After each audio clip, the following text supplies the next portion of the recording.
For Comedy Hype News, I'm Symphony Thompson. Days after Kendrick Lamar hosted his Ken and Friends pop-out concert on Juneteenth, it seems that everyone is still riding high off the energy. At the event, Kendrick would perform his hit single, Not Like Us, which many considered a nail in the coffin when it came to his rap battle with Drake.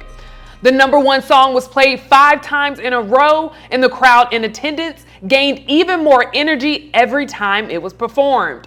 The concert was a moment for LA, hip-hop enthusiasts, and Black people everywhere, as it became the topic of discussion the next day on social media.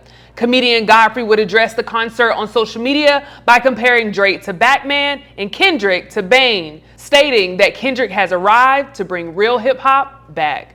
Joining me is our very own John Abba to talk more about this, but first, let's take a look at this clip. Kendrick Lamar is Bane and Drake is Batman. Yeah, you think hip-hop is your ally. You merely adopted hip-hop. I was born in it. I didn't see the light until I became a man, and by then it was blinding me. Did you see that Kendrick Lamar concert? On Juneteenth, very important African-American historical day. I got nothing against Drake.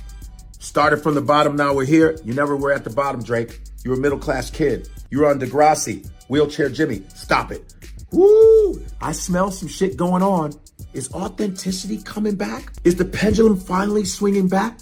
From all that mumble bullshit, is hip-hop actually coming back? DMX is so happy right now. Oh, oh! Listen, everybody was there. I mean, you had LeBron James, you had Russell Westbrook, James Harden, SZA. The Weeknd was there. I don't think he likes Drake. And they're both from the same country. Oh yeah, Tyler, the Creator, was there. Dr. Dre's, everybody was in the building, man. He rapped Not Like Us 5 times. And everybody was rapping with him. Well, first and foremost, thank you so much for joining me. Always. Now, let's hop into this. First, I want to get your reaction. You know, Godfrey is one to have his takes. He'll add his comedic spin to it. What was your reaction to his reaction to the concert? I mean, his reaction was, pretty spot on in terms of like, who's hip hop, who's not. But my reaction to his reaction is that I don't think we have to pick one person in this. I think we're feeling forced that we have to, but I think Kendrick and Drake both serve different parts of who we are as people. Like, I'll listen to some Drake when I need to kind of like maybe hit the club and ride out, but I also listen to some Kendrick when I need to kind of like get my thoughts together. So it made me think when I was looking at Godfrey, I'm like, damn, do we really got to pick between one or the other? Because honestly, academics has expressed this too. They want me to stop saying anything positive about Drake. I understand there is an entire now eco-structure of people saying, let's now push the narrative. Let's say he lost the rap battle, but he's done. He's a culture vulture. He's washed up. We have a new king. Drake is going to go away. I understand that's a thing that a lot of people want me to echo. I'm sorry. I just listen to Kendrick Lamar like once a month. I listen to Drake every day. But I'm not listening to Kendrick every single day. I'm also listening to Drake every now and then. So I think that they both can exist in the space. Yeah, no, I agree. I think they both can exist. However, I think because it's a battle, I think that's why people are like choosing who won the battle, not necessarily the war, because I don't think either one necessarily wins the war, because they both, like you said, serve their purpose. People are still going to listen to Drake. People are still going to listen to Kendrick Lamar. But I think in terms of the battle, I do think Kendrick walked away with this one. If you say Kendrick didn't win, I think you just kind of playing yourself. In terms of what a battle's supposed to be with a rap battle, this is the reaction, right? You are doing your victory lap right now, Kendrick. So I would definitely agree with you. Kendrick won the battle. But there is a war, right? Yeah. There is a war. Now, let's talk about, this victory lap. We saw the concert. We was able to watch it. What was your reaction seeing that and kind of, as it continued to unfold? I mean, he played the song 5 times. You heard the crowd each time get louder and louder. You heard the crowd rapping the words back. He didn't even have to really perform it. What's your thoughts on the concert in totality? I mean, I think because we kind of talked about this off camera, just like the moment it meant for Los Angeles. Yeah. Now, for me, I really want Black Los Angeles to know that they are being seen and that they represent all of LA. To me, they represent LA. And I want us to be able to walk away with a sense of pride in knowing that, because there's still some BS that happens with the politics every day. I'm just an outsider that every now and then I'll visit LA and I can see kind of how black people are positioned at times when it comes to Los Angeles, how they still can be mistreated, how they still can be underrepresented in different places. So I want our people to be able to see the value that we're able to create in moments like that. Yeah. And that the black people that are in LA, you know, walk with your head up, know that you're important, know that you're valuable. Don't let none of these people talk down on you, make you feel like you don't belong, because clearly you guys are representing that city in that area of the world in a real way. And I want us to walk away with a sense of pride. Yeah. Because I be seeing a lot of, you know, little slick stuff from other cultures, not necessarily pointing out one culture, but I don't think black people in LA get the respect that they deserve and that they clearly show every time when I get out there. No, I agree, because I think they're the pulse. They're the culture of LA. You know, when you're wearing an LA hat, or when you think of LA, like, that's who you think of. You know, whether it's the style, it's the way they walk, it's the, you know, all the different things. Even as soon as Kendrick dropped this song, everybody was like, yo, this is like an LA vibe. You know what I'm saying? Like, it's the pulse of the culture there. So I absolutely agree with you there. Like, that was definitely a moment. And for me, even seeing it become bigger than a song, you heard Kendrick talk about, like, it's bigger than going back and forth with somebody. It's bigger than a song. It's about the moment that happened on stage, seeing all these different gangs come together to show unity, because we hadn't seen that since, what, the death of Nipsey?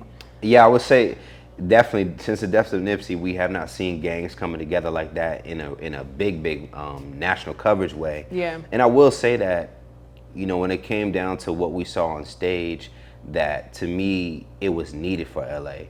I agree. Because like what you're saying now is we haven't really talked about the LA hip hop scene like we were doing with the Atlanta scene, right? Migos, Baby, Gunna, Young Thug, like the guys out here in Atlanta have been on a run. So to see LA kind of have like their moment, you could tell that's what it was about, you know. And I hope that it kind of stays there, because Drake as an entity, you know, I've already spoke about it, guys. I think that Drake is honestly one of our greater artists of our generation.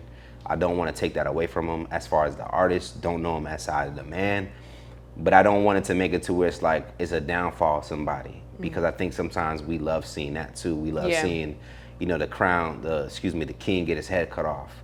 So I don't want it to steer too close to that, more so than like it's about unity, we come together. If Drake, if anything, he represents kind of like maybe the status quo, if you will, going back to Godfrey's response, like Drake was, you know, Batman, well off, and then like here comes Kendrick as Bane, the villain, to really kind of set things straight. So I just, that's my hot take around this particular topic. So let me ask you about Drake. Do you think Drake can come back, or, you know, how can, in the sense of the battle, right? Not his career. I'm not saying his career is over. I don't think his career is over. He has a fan base that's, I don't think, going anywhere. But in terms of battle, do you think, how can Drake come back? Did you see the fake AI? I did. I did. For a minute, I thought it was real. So for those that didn't catch it, there's a version, like an AI or edited version of Drake singing "They Not Like Us." And honestly, when I saw it, I thought it was real, because it was a great edit, whoever put that together. Yeah. I still think it's low. It felt so, I don't know how you pulled that off, but we're going to definitely play it. But if you watch it, it made me look at the moment like that's the right thing for Drake to do. Go ahead and just be real, be vulnerable. You know, and I think that was what made his music so hot in the beginning that I heard from a lot of people. He was just being very vulnerable. Yeah. So if he took an L in front of the world, just own up to it. Yeah. You know, that kind of reminds me of our coverage that we done with Doug Williams, where he was like got roasted by Jamie Foxx, and that was a big L, and it was kind of captured, and for years he kind of ran away from it. Yeah. And that became the thing that kind of like start haunting him and kept popping up. But till recently he started speaking about it, he's kind of now more so own the moment, and it is what it is. And I think Drake could do the same thing. So if I was Drake, and we'll take a look at the clip, I'm guessing. Yeah. But if I was Drake, I would just like, fuck it, I take my L. Yeah. Now what? Yeah. Now I'm gonna move on, hit y'all with a banger, and we're gonna keep the thing rocking. But we can take a look at this clip. Yeah, well, before we take a look at the clip, any last thoughts on this? Because after that, I want to talk about Hyper's clip after we watch the clip. Any last thoughts on this before we I'm gonna just stress it again. Black LA and people that are around black people in LA, show some respect to them. I don't want to see none of that funny style trying to downplay black people in LA like they ain't the shit. They the shit. Like, we see it every day, and I want my black people in LA to know that they the shit. Not being cocky, but just know that you're valuable in all those spaces that you go to, whether you're in Beverly Hills, off Melrose, flying down Sunset, wherever you are. Don't feel intimidated by people that don't look like us, because we know they not like us.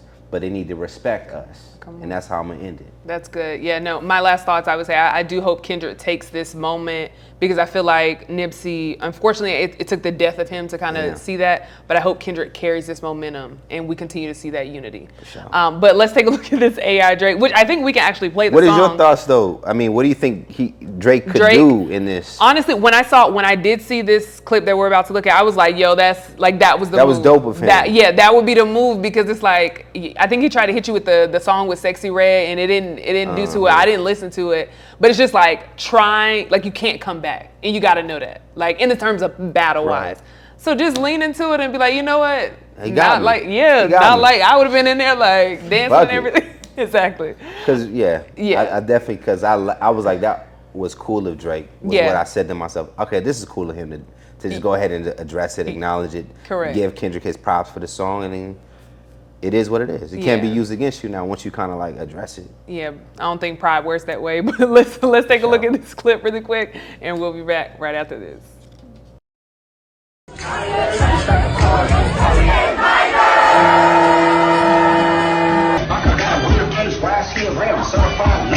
Certified pedophile.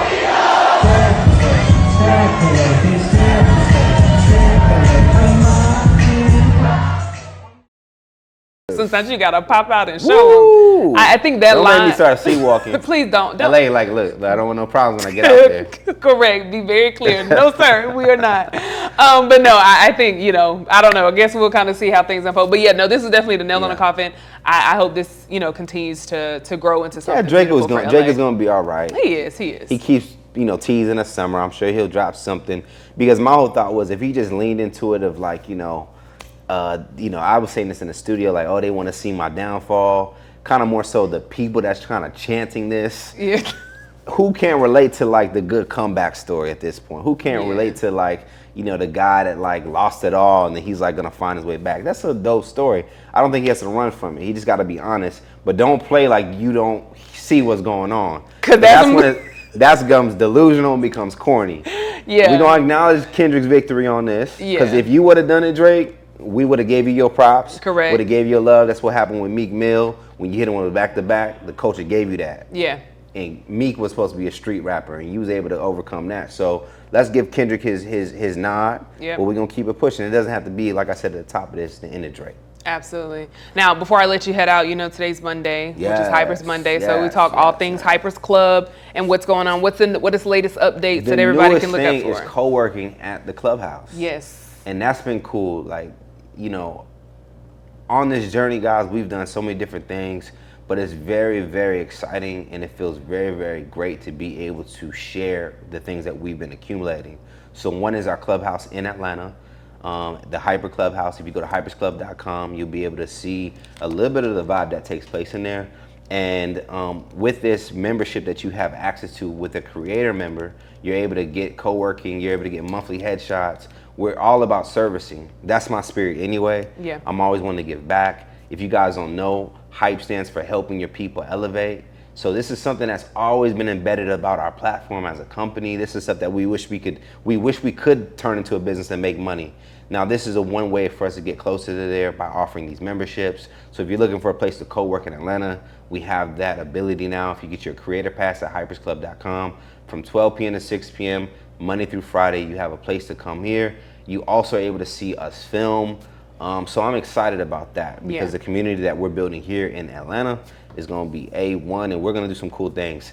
Side note, I wish Kendrick would have came to the Castleberry Fest. I think we definitely could have used a little bit of and I didn't see many of y'all.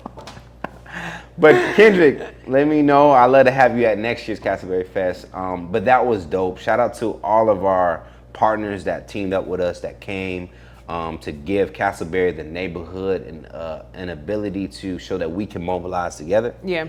So shout out to all my members, from Bookstore Gallery, That Fire Jerk Chicken, to Kenny T's, to the Rice Center, to Zucot, to Versus Shoe Store in Atlanta.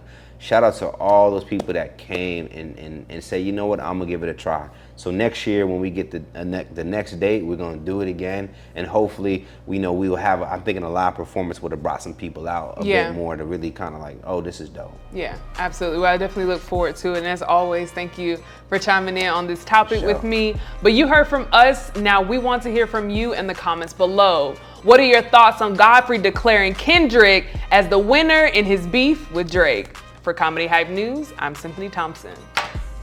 Before Penflow AI, Lester's friends always told him he should try stand-up comedy because he makes them laugh all the time. But he could never put the jokes together. Yeah. Where my single ladies at? Single ladies! After Penflow AI, Lester got his own comedy special. And so I told her, what you mean, who this? You called my phone. Before Penflow AI, Lester was the worst freestyle rapper ever. My mama black. Y'all are too. You.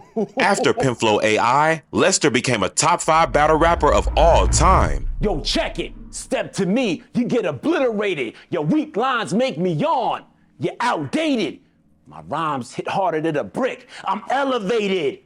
No competition to me. They migrated.